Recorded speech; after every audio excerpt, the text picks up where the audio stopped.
तो कहानी में अब तक आपने देखा कि एश किसी तरीके से म्यू को पकड़ने में कामयाब हो जाता है, लेकिन उसके बाद एश मिलता है एथीना से, जो कि एक पोकेमोन आर्कियोलॉजिस्ट होती है। फिर एश और एथीना गलार रीजन के एक काफी ज्यादा डीप फॉरेस्ट में आ जाते हैं और यहाँ पर एक पूरी फौज होती है ज़ारुडे की। और फिर जो इन ज़ारुडे का लीडर होता है वही एश को बताता है कि अगर तुम्हें इस जंगल के आगे जाना है तो तुम्हें कल होने वाले ज़ारुडे मुकाबले में जीतना होगा और उसके लिए तुम्हारे पास एक ज़ारुडे होना चाहिए। बट एश के पास ज़ारुडे तो है, लेकिन वो फ्यूचर में है, ये तो पास्ट होता है ना। और अब देखते हैं आगे क्या होगा।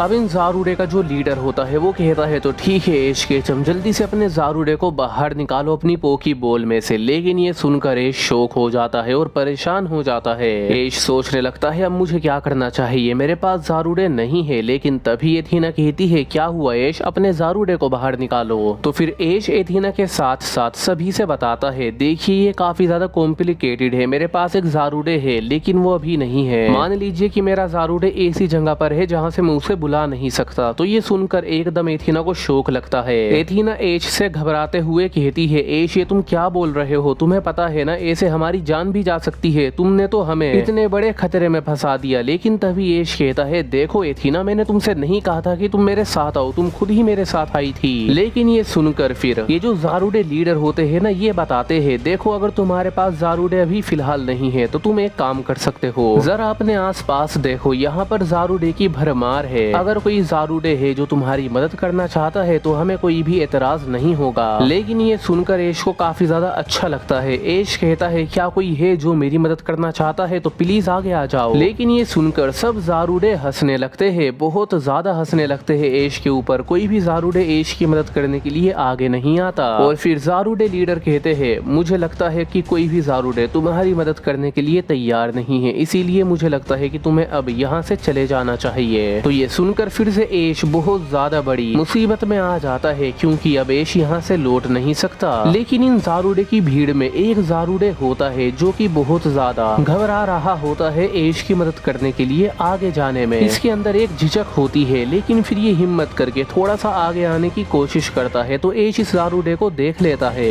एश लीडर ज़ारुडे से कहता है 1 मिनट रुकिए। और फिर एश इसी घबराए हुए ज़ारुडे के पास आता है, करीब आ जाता है। तो एश को ये अंदाजा और ये एहसास होता है कि ये तो मेरा ज़ारुडे है, ये वही ज़ारुडे है जो फ्यूचर में मेरे पास है, बस ये 5 साल पहले यानी कि पास्ट में है। एश कहता है क्या तुम मेरी मदद करोगे। तो ये ज़ारुडे जो कि फ्यूचर में एश का ही बनने वाला है ये एश की तरफ देखता है और एश की मदद करने के लिए अपने हाथ को बढ़ाता है। लेकिन ये देखकर यहाँ पर जितने भी ज़ारुडे होते हैं, मतलब बहुत ज्यादा ज़ारुडे होते, ये हंसने लगते हैं और ये बहुत जोर जोर से हंस रहे होते हैं। और तभी एश देखता है कि इन सबको क्या हो गया और ये हंस क्यों रहे हैं। तो एश पूछता है आखिर तुम लोगों को हुआ क्या है। तो लीडर बताते हैं ये दरअसल इसलिए हंस रहे हैं क्योंकि जिस ज़ारुडे को तुम अभी चूज करने वाले हो अपनी मदद करने के लिए, वो हमारे ज़ारुडे किंगडम का सबसे ज्यादा कमजोर ज़ारुडे है और उसने अपनी पूरी जिंदगी में आज तक कोई भी बैटल नहीं जीती है। तो ये सुनकर एश शौक हो जाता है क्योंकि फ्यूचर में एश का ज़ारुडे तो बहुत ज्यादा स्ट्रॉन्ग है। बट एश फिर भी कहता है ओ तो बस इतनी सी बात है, कोई बात नहीं, मैं फिर भी इस ज़ारुडे का यूज करूंगा। तो ये सुनकर एश के ज़ारुडे को भी अच्छा लगता है कि कोई तो है इस दुनिया में जो उसकी कदर करता है। एश अपने ज़ारुडे की तरफ देखता है और कहता है मुझे तुम पर यकीन है क्योंकि मैं तुम्हें जानता हूँ, तुम्हें ये बात समझ में नहीं आएगी लेकिन तुम सबसे ज्यादा स्ट्रॉन्ग हो, बस खुद पर विश्वास रखो। और उसके बाद एश का ज़ारुडे एश की मदद करने के लिए मान जाता है। लीडर बताते हैं ठीक है, अगर तुम्हें तुम्हारा ज़ारुडे मिल गया है तो फिर कल के मुकाबले में तुम्हें 3 ज़ारुडे को हराना होगा। अगर तुम कल के मुकाबले में अपने ज़ारुडे का यूज करके 3 ज़ारुडे को हरा देते हो तो तुम वो बैटल जीत जाओगे और वो मुकाबला भी जीत जाओगे, फिर तुम आगे जा सकते हो। उसके बाद ये लीडर और ये सारे ज़ारुडे मिलकर एश को अपने किंगडम में लेकर आ जाते हैं और एश को रहने की जगह भी दिखा देते हैं। एश अपने ज़ारुडे के साथ रहता है। अब एथीना तो इतनी ज्यादा थक चुकी होती है कि वो सीधे आकर सो जाती है, लेकिन एश अपने ज़ारुडे के साथ बाहर होता है और अपने ज़ारुडे के साथ बैटल यानी ट्रेनिंग कर रहा होता है। लेकिन वाकई में एश का ज़ारुडे काफी ज्यादा कमजोर होता है क्योंकि एश का पिकाचू ज़ारुडे को काफी ज्यादा बुरी तरीके से हरा रहा होता है। एश का ज़ारूडे जो होता है ये ढंग से अपने अटैक्स भी नहीं कर पा रहा होता है, नॉर्मल अटैक्स भी नहीं कर पा रहा होता है, जैसे कि वाइन विप हो गया। इन अटैक्स को करने में भी एश के ज़ारूडे को काफी ज्यादा दिक्कत आ रही होती है, तो इसीलिए एश भी परेशान होता है और फिर एश सोचने लगता है अगर मुझे कल के मुकाबले को जीतना होगा तो मुझे इस ज़ारूडे को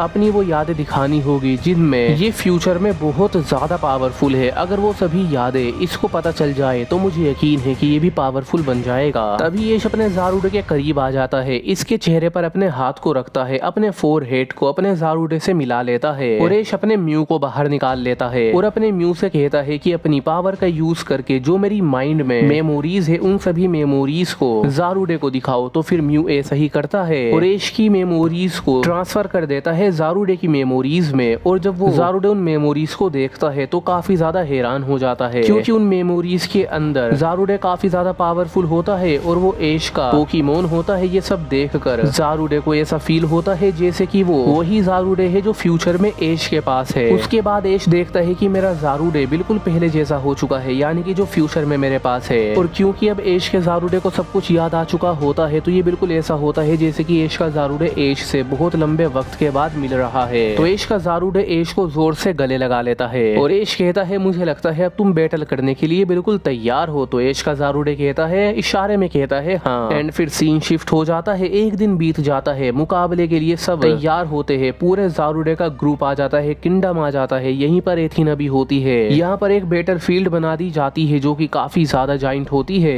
ज़ारूडे के किंगडम में बहुत ज्यादा शोर मच रहा होता है, एश बैटल फील्ड में होता है, एश के साथ इसका ज़ारूडे भी होता है। तभी लीडर कहते हैं पहला मुकाबला शुरू होता है और तुमसे बैटल करने के लिए आ रहा है हमारे किंगडम का बहुत ज्यादा पावरफुल ज़ारूडे जिसे किंग ऑफ फॉरेस्ट भी कहा जाता है। फिर किंग ऑफ फॉरेस्ट ज़ारूडे बैटल फील्ड में आ जाता है, एश अपने ज़ारूडे को आगे कर देता है, बैटल शुरू होती है। एश अपने ज़ारूडे को पावर विप अटैक करने के लिए कहता है तो एकदम एश का ज़ारूडे काफी ज्यादा पावरफुल पावर विप करता है, लेकिन इस अटैक को किंग ऑफ फॉरेस्ट अपने फ्यूरी स्वाइप अटैक का यूज करके ब्लॉक कर देता है। लेकिन एश के ज़ारूडे की स्पीड इतनी ज्यादा होती है कि अगले ही पल वो अपने हैमर आर्म का यूज करके किंग ऑफ फॉरेस्ट को मार देता है और किंग ऑफ फॉरेस्ट काफी ज्यादा दूर आकर गिरता है। और ये देखकर लिटरली पूरा ज़ारूडे किंगडम शॉक हो जाता है, क्योंकि आज तक एश के ज़ारूडे ने अपना कोई सिंगल अटैक तक नहीं करा परफेक्टली, और यहाँ पर किंग ऑफ फॉरेस्ट को एक अटैक से इतनी बुरी तरीके से जख्मी कर देता है कि वो उठ भी नहीं पाता। तो लीडर भी सोचने लगते हैं कि आखिर एश केचम ने सिर्फ एक दिन में इस ज़ारूडे को ऐसी कैसी ट्रेनिंग दे दी कि ये इतना ज्यादा पावरफुल हो गया। लेकिन एश कहता है चलो ज़ारूडे उसे खत्म कर दो, एक्रोबैटिक्स का यूज करके हरा दो उसे। तो एकदम एश का ज़ारूडे इतनी ताकत के साथ अपने एक्रोबैटिक्स का यूज करता है कि ये पूरा परफेक्टली अटैक लग जाता है किंग ऑफ फॉरेस्ट को। और लिटरली किंग ऑफ फॉरेस्ट एश के ज़ारूडे के साथ एक मिनट भी ठीक से नहीं टिक पाता और एश का ज़ारूडे इसको फेंट कर देता है। और ये देखकर पूरा किंगडम हैरान हो जाता है और एथीना सोच रही होती है जैसा कि ज़ारूडे किंगडम ने कहा था कि ये ज़ारूडे तो बहुत ज्यादा कमजोर है, मुझे तो ऐसा नहीं लगता, ये तो काफी ज्यादा स्ट्रॉन्ग है। और फिर ये सोचकर एथीना एश को चीयर करने लगती है।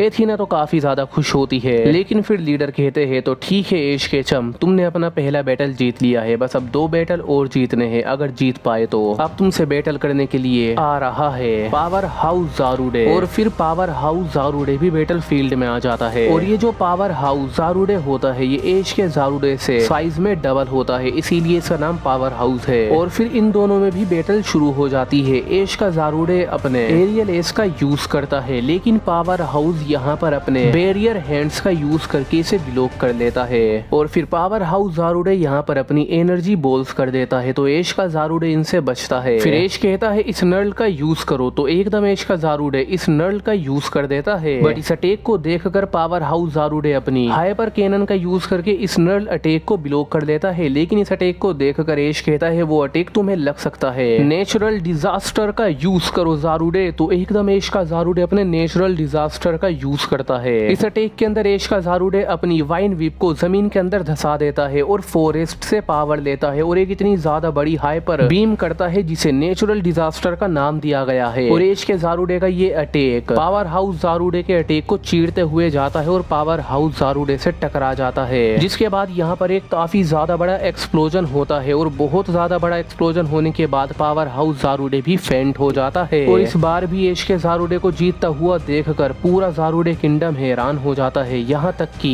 लीडर को भी यकीन नहीं आता है कि एक दिन में ये कमजोर ज़ारूडे इतना ज्यादा पावरफुल हो चुका है। पूरे ज़ारुडे किंगडम में ये चर्चा होने लगती है कि ऐश बहुत ज्यादा पावरफुल पोकेमॉन ट्रेनर है जिसने एक दिन में ही एक कमजोर ज़ारुडे को इतना पावरफुल बना दिया है। यहाँ तक कि इस किंगडम के लीडर भी ज़ारुडे की भी और ऐश की भी रिस्पेक्ट करने लगते हैं। लेकिन अब लीडर कहते हैं ठीक है, दूसरा मुकाबला भी तुम जीत गए, अब है आखिरी मुकाबले की बारी और अब तुम्हारा आखिरी बैटल किसी और से नहीं बल्कि मेरे साथ होगा। और ये कहने के बाद ज़ारुडे लीडर खुद ही बैटल फील्ड में आ जाते हैं। तो अब ज़ारुडे लीडर जैसे ही बैटल फील्ड में आते हैं तो पूरा किंगडम इन्हें चीयर करने लगता है। सारे ज़ारुडे चीखने लगते हैं जैसे कि अपने लीडर को चीयर कर रहे हो। लेकिन ये देखकर ऐश भी हैरान हो जाता है। एथीना सोचती है मुझे लगता है ये लीडर काफी ज्यादा पावरफुल है और फिर ऐश भी पूरी तरीके से अपने ज़ारुडे के साथ बैटल करने के लिए तैयार होता है। ऐश के ज़ारुडे के चेहरे पर भी एक शिकंद होती है क्योंकि ये बात तो ऐश के ज़ारुडे को भी पता होगी कि लीडर ज़ारुडे कितने ज्यादा स्ट्रॉन्ग है। और फिर लीडर ज़ारुडे अपने मसल्स को फुलाने लगते हैं और एक बहुत ज्यादा पावरफुल फॉर्म ले लेते हैं और ये ऐसा लगता ही नहीं कि बहुत ज्यादा ओल्ड ज़ारुडे है बल्कि मस्कुलर हो जाते हैं और बहुत ज्यादा पावरफुल लग रहे होते हैं दिखने में। ये देखकर ऐश भी कहता है अब तो मजा आने वाला है।